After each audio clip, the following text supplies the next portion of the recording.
Hello hi नमस्ते everyone, this is your educator Apoorva और आज से हम डेवलपमेंटल बायोलॉजी की सीरीज स्टार्ट करने वाले हैं related to the Maharashtra set.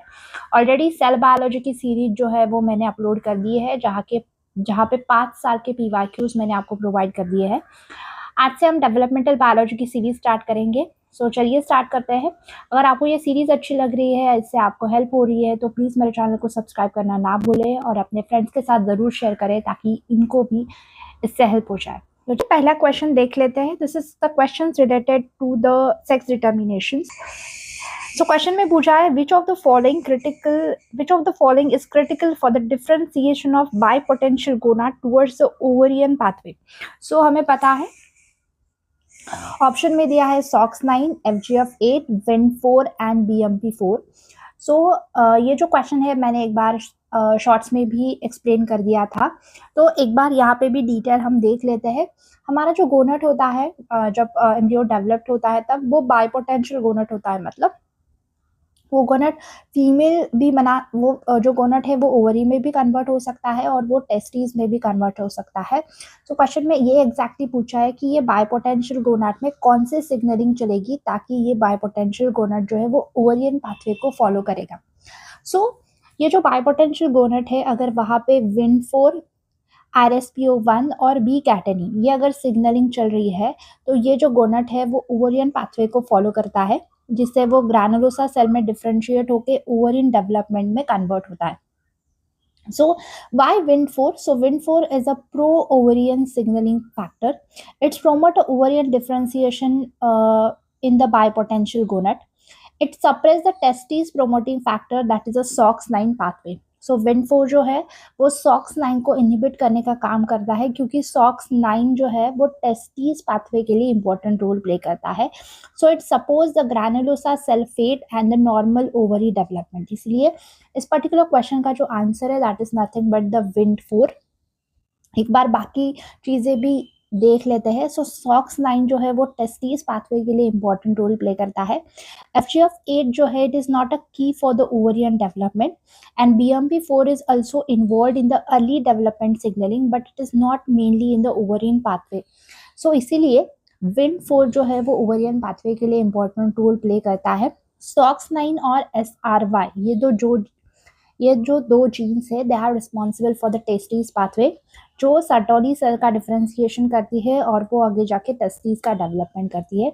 इसीलिए इस पर्टिकुलर क्वेश्चन का जब आंसर अगर हम देखें that is nothing but the C, Wnt4। I hope you got this question. SRY और SOX9 भी आपको यहाँ पे याद रखना है, क्योंकि there may be a chances कि अगली बार टेस्टिस से क्वेश्चन आ जाए। So we have to remember the SOX9 also. इसको याद रखने का एक छोटा सा तरीका है, that is W for the woman. So Wnt is for the woman, means ovarian pathway को फॉलो करने वाला जो होता है वो Wnt4 होता है, और SOX9 जो रह गया that is related to the testis pathway. I hope you got this question. जो क्वेश्चन है that is related to the development. So core development से ये पर्टिकुलर क्वेश्चन पूछा गया है। ये भी क्वेश्चन मैंने एक बार आपको शॉर्ट्स में अपलोड कर दिया था। तो चलिए एक बार इस क्वेश्चन को देखने में पूछा है in mammals during the development from which cell population the embryo will be form. तो कौन से सेल से एम्ब्रियो का मतलब पूरे एम्ब्रियो का फॉर्मेशन होता है, ऐसा क्वेश्चन में पूछा है। ऑप्शन में दिया है blastocyst, inner cell mass, trophoectoderm और एक्स्ट्रा एम्ब्रियोनिक मेम्ब्रेन। अगर हम ब्लास्टोसिस्ट का स्ट्रक्चर देखें, मतलब मैमेलियन ब्लास्टोसिस्ट का स्ट्रक्चर देखें, तो मैमेलियन ब्लास्टोसिस्ट में आउटर सेल्स होती है और कुछ इनर सेल्स होती है, और यहाँ पे जो होती है वो कैविटी प्रेजेंट होती है। जो इनर सेल पे जो एक जगह पे इकट्ठे हुए सेल्स होते हैं उसे हम कहते हैं इनर सेल मास, और बाकी के जो आउटर कवरिंग वाले सेल होते हैं इसे हम कहते हैं ट्रोफोएक्टोडर्म या फिर ट्रोफोब्लास्ट। जो इनर सेल की इनर मास सेल जो होती है, जिसे हम एम्ब्रियोब्लास्ट भी कहते हैं, वो एम्ब्रियो प्रॉपर, मतलब ये जो सेल है ये रिस्पॉन्सिबल होते हैं पूरे के पूरे एम्ब्रियो का फॉर्मेशन करने के लिए। और ट्रोफोएक्टोडर्म के जो सेल होते हैं they are responsible for the formation of placenta और extra embryonic tissues. So in the mammalian embryo develop from the inner cell mass, that is an embryoblast of the blastocyst. The blastocyst is the developmental stage, not a specific cell population forming an embryo. पहला option दिया है यहाँ पर blastocyst. तो blastocyst जो है is a developmental stage, जिससे they are not specific cell population which forming an embryo, इसलिए फर्स्ट ऑप्शन तो वैसे भी इनकरेक्ट है. The trophoblast जो है वो mainly contribute to the placenta and extra embryonic structure formation के लिए ट्रोफोएक्टोडर्म की स्ट्रक्चर इंपॉर्टेंट रोल प्ले करते हैं, और एक्स्ट्रा एम्ब्रियोनिक मेम्ब्रेन जो है विच support the development but they do not form an embryo proper. So extra embryonic membrane भी embryo को फॉर्मेशन करने के लिए रिस्पॉन्सिबल नहीं होती है. इसलिए इस पर्टिकुलर क्वेश्चन का जो आंसर है that is nothing but the inner cell mass, क्योंकि एम्ब्रियो प्रॉपर का फॉर्मेशन जो है वो इनर सेल मास के सेल्स से होता है.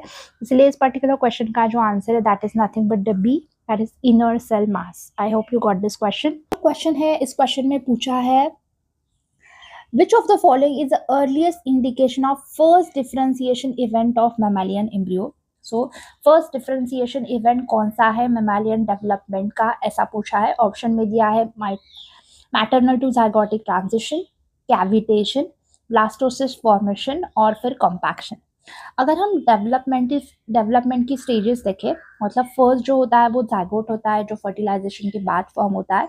उसके बाद सेल डिवाइड होके क्लीवेज स्टेज में आती है. उसके बाद मोरुला का फॉर्मेशन होता है जहाँ पे 128 जो सेल्स है वो कंटिन्यूसली डिवाइड होके एक बॉल लाइक स्ट्रक्चर का फॉर्मेशन करती है, उसे हम कहते हैं मोरुला. और इस प्रोसेस में ये बॉल फॉर्म करने के लिए जो प्रोसेस रिस्पॉन्सिबल होती है उसे हम कहते हैं कॉम्पैक्शन.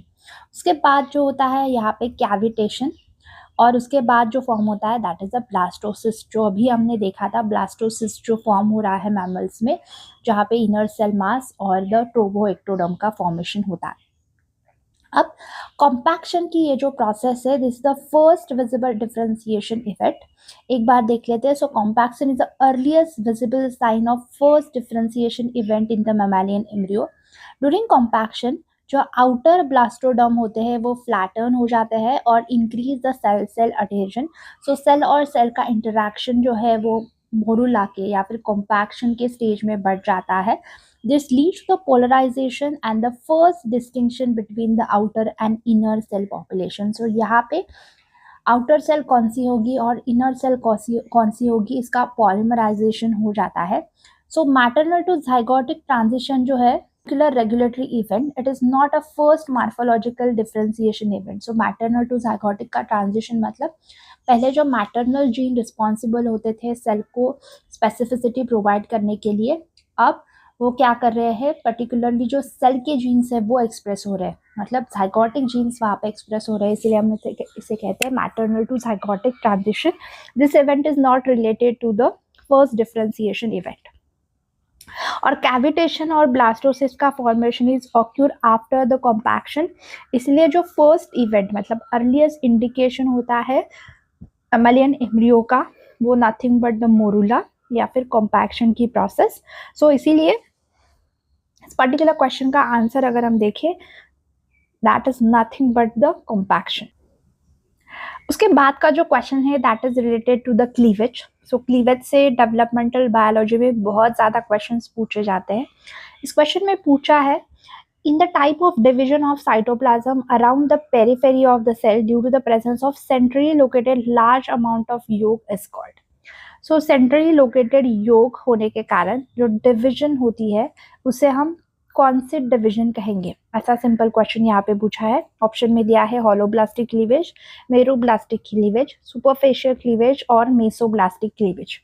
सो इस पर्टिकुलर क्वेश्चन का जो आंसर है that is nothing but the superficial cleavage. Along with that इसका आंसर जो है वो मेरोब्लास्टिक क्लीवेज भी होगा, क्योंकि मेरोब्लास्टिक क्लीवेज का ही टाइप जो है वो सुपरफेशियल क्लीवेज है. ये दोनों आंसर जो है वो महाराष्ट्र सेट के आंसर की में दिए गए हैं, इसलिए दोनों पैकी कौन सा भी आंसर अगर हम दे रहे हैं तो that is the right answer. Superficial cleavage को हम स्पेसिफिकली यहाँ पे एक्सप्लेन करेंगे, क्योंकि सुपरफेशियल क्लीवेज जो है वो मोस्टली अगर हम देखें तो वो इंसेक्ट्स में देखा जाता है, मोस्टली ड्रोसोफिला. सो फर्टिलाइजेशन एक जो है वो सेंट्रोलेसिथल है. सेंट्रोलेसिथल का मतलब होता है अगर योग सेंट्रली लोकेटेड हो तो उसे हम कहेंगे सुपरफेशियल क्लीवेज, उस एक को हम कहेंगे सेंट्रोलेसिथल एक.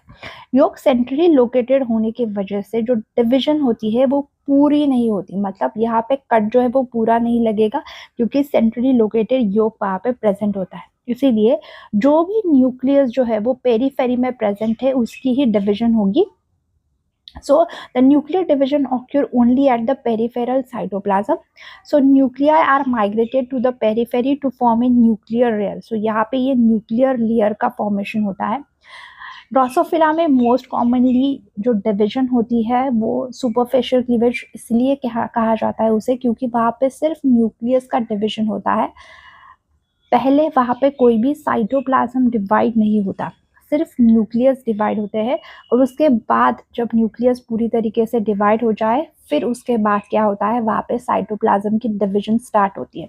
सो the cytoplasmic division occur around the peripheral forming superficial blastoderm. So इसीलिए इसे हम सुपरफिशियल क्लीवेज कहते हैं in the case of Drosophila. So fertilised egg जो है जो सेंट्रोल एसिटल है, सिंक्राइशल न्यूक्लियर डिवीजन वहाँ पे होती है, पेरिफेरल न्यूक्लियर का फॉर्मेशन होता है और फिर जो है वो साइटोप्लाज्म क्या होती है डिवाइड होती है.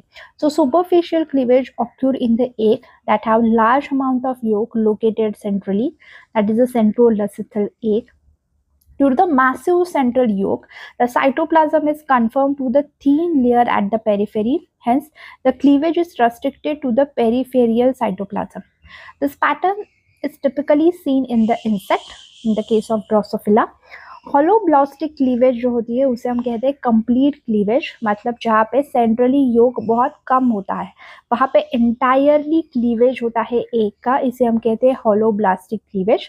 मेरोब्लास्टिक cleavage is a partial cleavage जिसके टाइप्स जो है वो है डिस्कॉर्डल क्लीवेज और सुपरफिशियल क्लीवेज. इसीलिए अगर हम देखें तो इस क्वेश्चन का आंसर जो है वो मेरोब्लास्टिक क्लीवेज भी होना चाहिए और सुपरफिशियल क्लीवेज भी होना चाहिए क्योंकि superficial cleavage is itself the type of meroblastic cleavage. अगर हम उसके बाद देखें when the cleavage is confirm to be peripheral cytoplasm around the central yolk mass. So यहाँ पे एक चीज एक्सप्लेन कर दी गई है क्वेश्चन में कि पेरिफेरियल सेल्स जो है सो पेरीफेरी में डिवीजन होती है ऐसा कहा गया है, इसलिए स्पेसिफिकली हम सुपरफिशियल क्लीवेज को लेंगे. So when the cleavage is confirm to be the peripheral cytoplasm around the central yolk mass, इसलिए हमसे कहते हैं superficial cleavage, right. So peripheral cytoplasmic division around the centrally yolk egg is nothing but the superficial cleavage. So cleavage is restricted to the peripheral cytoplasm only, that we called it as a superficial cleavage. So इसीलिए इस particular question का जो answer है that is nothing but the superficial cleavage. अगर आपने मेरोब्लास्टिक cleavage भी टिक किया तभी आपको मार्क्स मिल सकते हैं. So this is what about this question. I hope you got this question. हम आगे बढ़ते हैं. ये जो क्वेश्चन है that is related to the spermatogenesis. में पूछा है the mice that are homozygous for null allele of which of the following exhibit a defective spermatogenesis. So null allele का मतलब होता है ऐसा allele जो particularly प्रोटीन का फॉर्मेशन नहीं करेगा. So इन शॉर्ट ऐसा पूछा है कि इनमें से कौन से allele में अगर म्यूटेशन हो जाए तो स्पर्मेटोजेनेसिस में प्रॉब्लम आ सकती है. सो ऑप्शन में दिया है sonic hedgehog, desert hedgehog, Indian hedgehog और फाइब्रोब्लास्ट ग्रोथ फैक्टर्स. सो अगर ऊपर के तीन अगर हम देखें so this are related to the hedgehog. So hedgehogs के ये तीन टाइप्स है और fibroblast growth factor this is the paracrine factor. इस पर्टिकुलर क्वेश्चन का आंसर अगर हम देखें that is nothing but the desert hedgehog. So seminiferous tubule का अगर क्रॉस सेक्शन यहाँ पे लिया है सो वहाँ पे लिया है सर्टोरी सेल्स जो सेमिनिफेरस ट्यूब्यूल में प्रेजेंट होती है. वो जो सेल्स है वो रिलीज करती है डेजर्ट हेजहॉग को और वो डेजर्ट हेजहॉग करके डेजर्ट हेजहॉग जो है वो टारगेट सेल पे जस्ट जो डेजर्ट हेजहॉग है वो टारगेट सेल पे जाके बाइंड करता है और टारगेट सेल में सिग्नलिंग स्टार्ट करता है. वो सिग्नलिंग रिस्पॉन्सिबल होती है लेडिंग सेल डिफरेंशिएशन के लिए, इनॉर्बस प्रॉपर टेस्टिस कॉर्ड ऑर्गेनाइजेशन के लिए और require for the normal spermatogenesis मतलब फॉर्मेशन ऑफ स्पर्म्स के लिए. सो इन शॉर्ट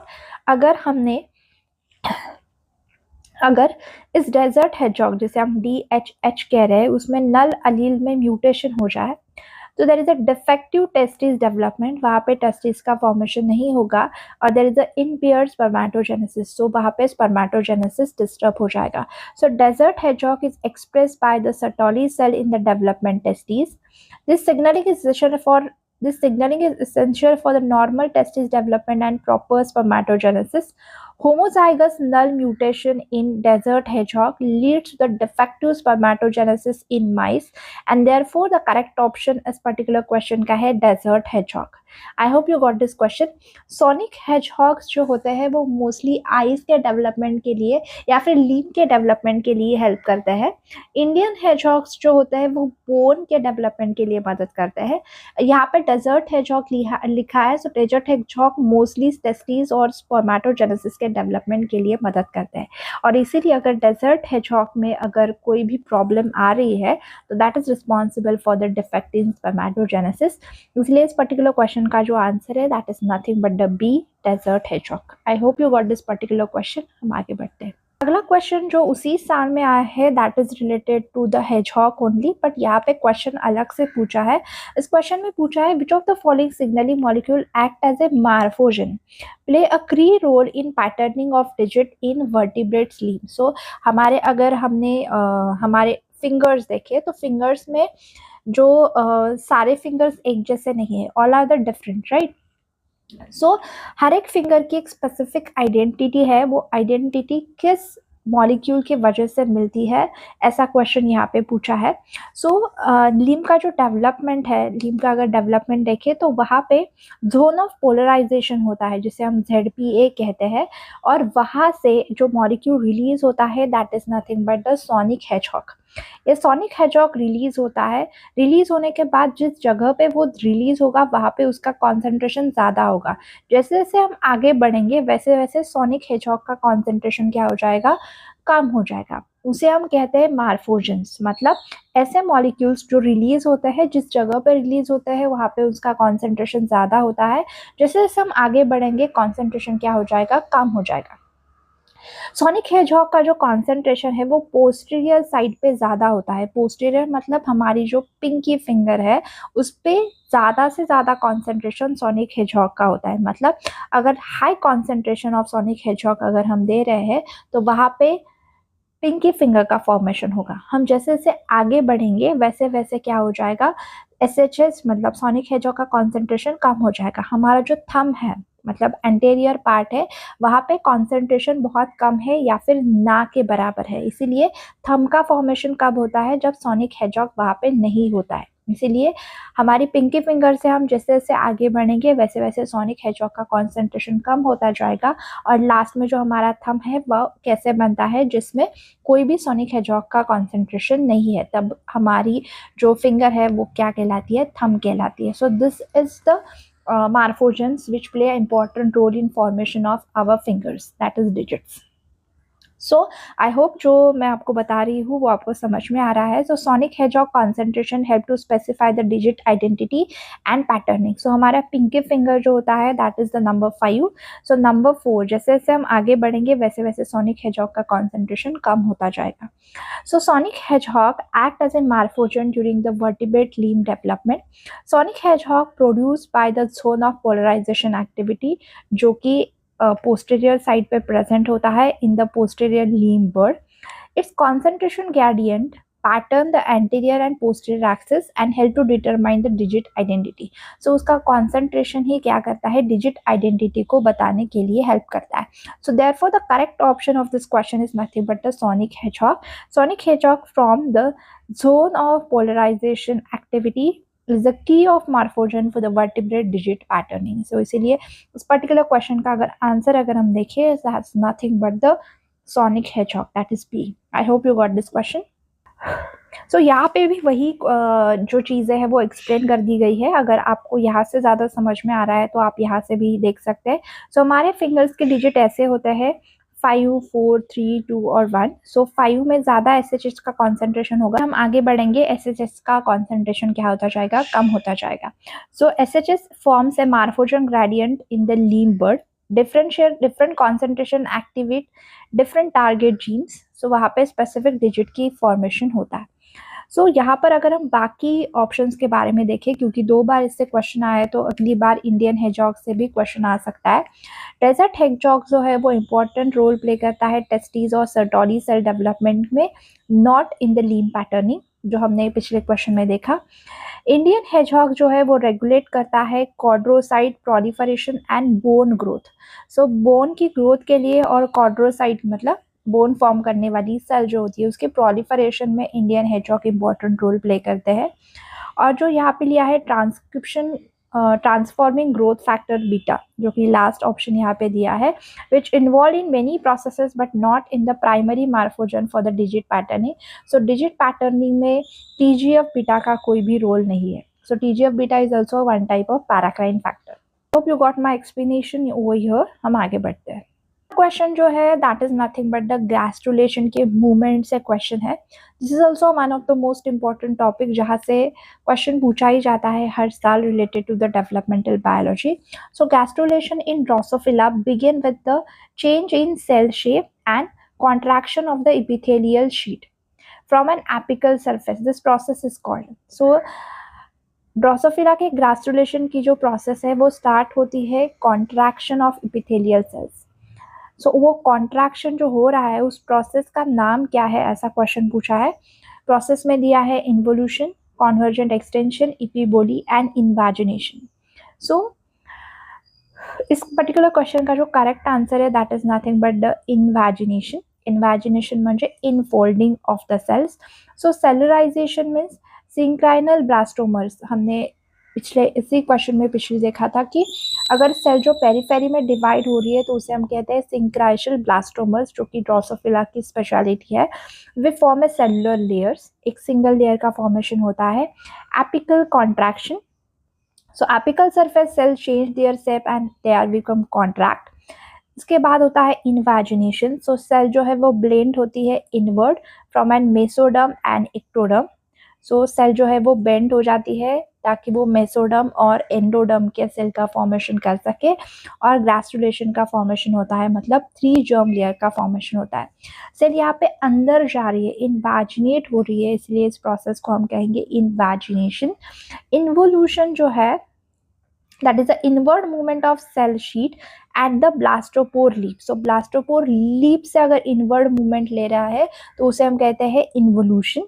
Convergent extension मतलब cell intercalate to the narrow and elongate the tissue. So convergent extension जो है वो चिक के primitive stick के formation के दरम्यान होता है, that is a convergent extension.